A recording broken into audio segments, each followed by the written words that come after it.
I was bad. I would skip school. I didn't care.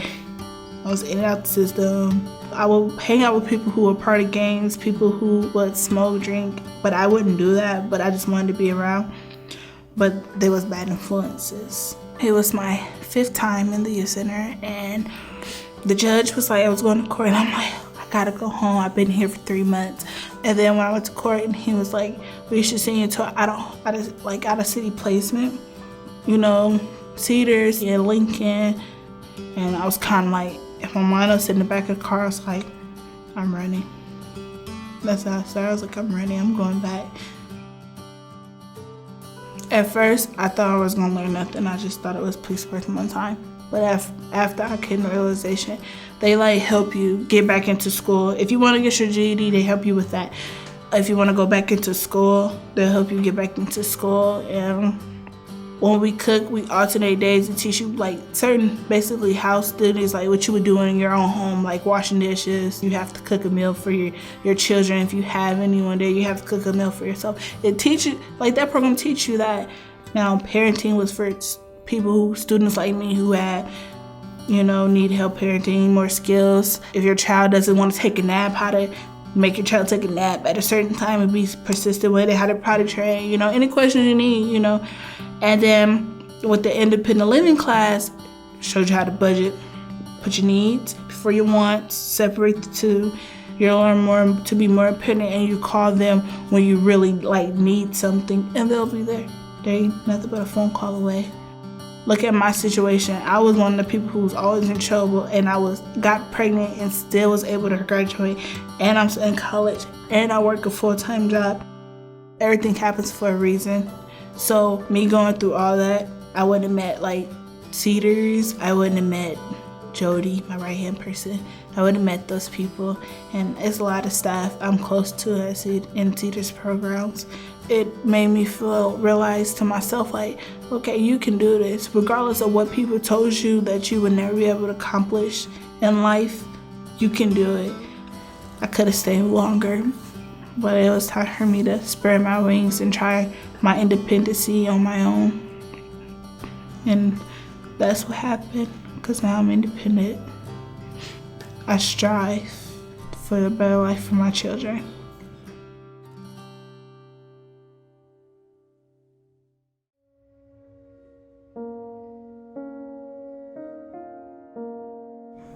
We are from Guatemala.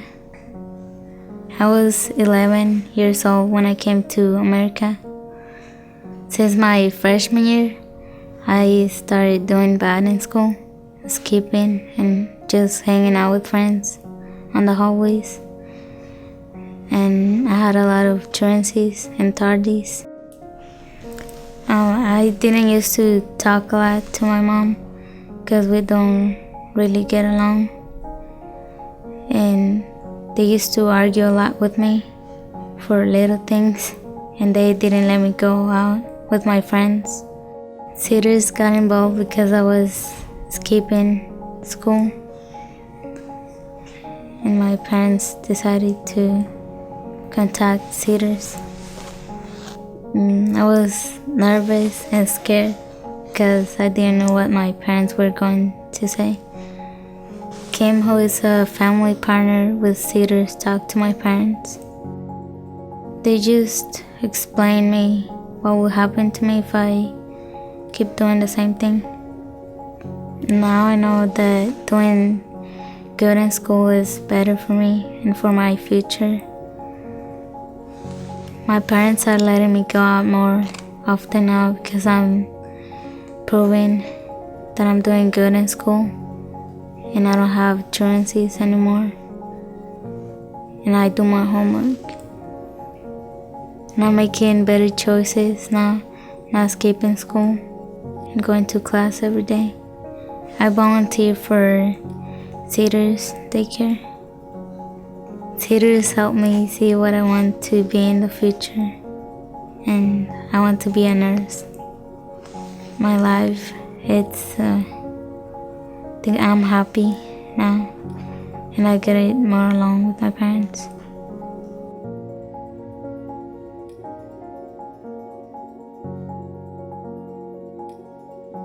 The kids were older and getting more independent, and we kind of were like, we just have more to give, and we should have another little one somehow. And a friend suggested being foster parents.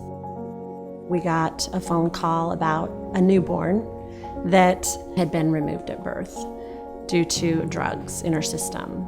So we said yes. So she was 3 weeks old by the time we got her. We adopted Paige when she was 3, and right before her adoption, a caseworker said, "We know that the biological mother of Paige is pregnant and she's due any time. Would you take the baby when it's born?" And so they placed Piper with us as in an emergency type setting, I guess they call it. And because they understood, CEDARS understood the connection between the girls. Right. And what was best for them was to begin those two together. Right. They brought her over, and we, it was sad because it couldn't be a gradual thing where she could get to know us. It was like they brought her over, they stayed about half an hour, the caseworker. We did the paperwork, and then they were gone, and there she was. And we didn't tell Paige for quite a while that she was her sister because we didn't know if she was going to stay with us. Right. So, and that's kind of the hard thing about being a foster parent, because, you love them and they're part of your family, yet there's always that chance that they won't stay. So it's a hard balance to find. But, we never did. We just loved them, and we just thought, they're going to be with us forever. So we never found that balance. We just went way over to that other side. I went to all of the court cases, all of the dates that we had the trial on both the girls, and listening to the testimony of what these families went through, the parents of the mother, what they went through, and what the mother herself was going through. And you see that they're really trapped. They're in bondage to a lifestyle they don't even want. You can see it clearly that this is so damaging to a child that the people closest to them can't see it. Right. My lifetime understanding of foster kids was these are troubled youths. And after the training, I began to, rightfully so, understand that it isn't troubled children, it's troubled families, and that you're taking kids out of a troubled situation. Right. They don't have the choice of what's happening to them. So it really changed my perspective of who we're dealing with.